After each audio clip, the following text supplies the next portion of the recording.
Hey everybody, it is Tedley here, and finally we have the winner of Rupaul's Drag Race All-Star Season 3. Alright, so spoiler alert, there will be spoilers, the winner will be announced, so if you have not seen the episode, please do not watch this. If you don't want to know, you have been warned. So, let's get down to the story of this episode. Okay, so let's jump right into the episode. Let's talk about the challenge. Who successfully completed the challenge and who failed. So first up was Miss Kennedy Davenport, who of course is a dancer, and she killed the routine.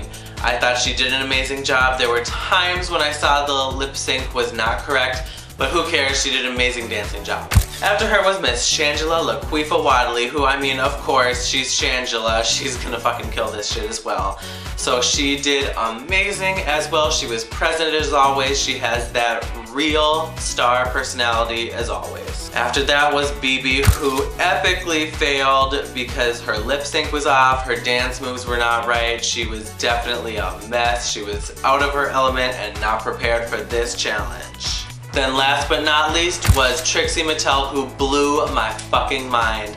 The fact that she slayed this competition so bad, but she fucking killed it as well. I was surprised how much energy and life she was bringing to this dance performance, which is so not like Trixie's thing. So then let's just move right on to the runway looks. First comes out BB, and I have to say my jaw fucking dropped on this one. Yes, it may be Cameroon again, yes, it may be in her box, but holy fuck. Like, when I saw that shit, I'm like, oh my god. For me, that could have kept her in the top 2. Well, after BB, then it must have been Kennedy Davenport, who was wearing the sequel of the rainbow dress, and I do have to say it does look like just an embellished version of the previous one, like Trixie was saying. So, I mean, I didn't really like this one more than the first time I saw it. So, with that said, Kennedy gets a minus in this category. Then we had Shangela Laquifa Wadley. And bitch, she looked fucking fierce. She looked different than the usual Shangela, but she was still bringing the ultimate of drag. And so she was killing this shit as well. Though on the stage, for some reason, I could just read Shangela's nervousness. She's like, I never got this far before. What's about to happen? Like, was she feeling nervousness? She's like, I got this. Who knows what she was feeling. Then last but not least was Trixie doing her best impersonation of Yara Sofia. And I do have to say, I thought the look was well put together, except I just am not a fan of the Yara Sofia poodle hair that people do sometimes. It just drives me nuts, just personal choice, but she looked Trixie as ever. She, like Ross was saying, she was still doing Trixie, but it was just Trixie like we would not expect from her.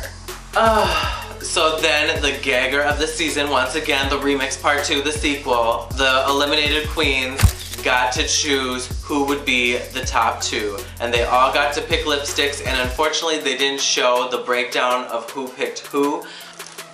But so then they tallied up, and so Morgan McMichaels, they gave her the option of reading it off because they felt bad for her for going home twice.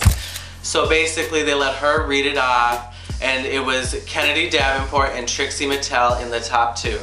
So to see the 2 season 7 girls come back to prove everybody wrong, and people aren't even questioning it anymore, that's fucking amazing, and I'm super excited about that. And oh, well, firstly, let me get to the ones that went home. So as y'all know, I've been a fan of Drag Race since day 1. I met BB after she won her season way back in the day, like when I was like newly 21 and I'm 30 now. Knowing her for all this time and being such a fan and being from her hometown in Minnesota, not Cameroon. So just the fact that like she was eliminated and like I had this experience of cheering her on in season 1.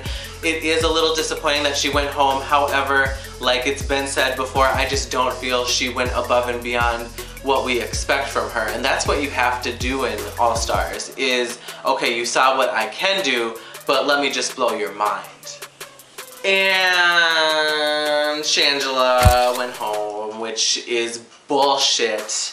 And I will have to say this right now, that Kennedy should not have been in the top 2. Granted, she's a dancer and she could go in the dancing challenge, and she has friends apparently amongst the queens because she's real and she's honest and she cooks people food when she's home apparently. But so I don't think that should have qualified her for being the top 2. I think it should have been Shangela and Trixie, and in that situation I do think that Shangela would have won the whole competition. So anyways, I just really wish, I do wish Shangela won, except when Trixie was cast on this show, it was kind of like, well, obviously she's a front runner. I mean, she's Trixie. She's made such a huge name for herself. And I think that's what did this for her, and I think she deserved it. So whether or not the show went perfectly, she still showed her personality. She was still Trixie, so it's fantastic that she won. Oh my goodness, so that is my series finale. However, you know what? I'm gonna put up some more Drag Race videos coming soon.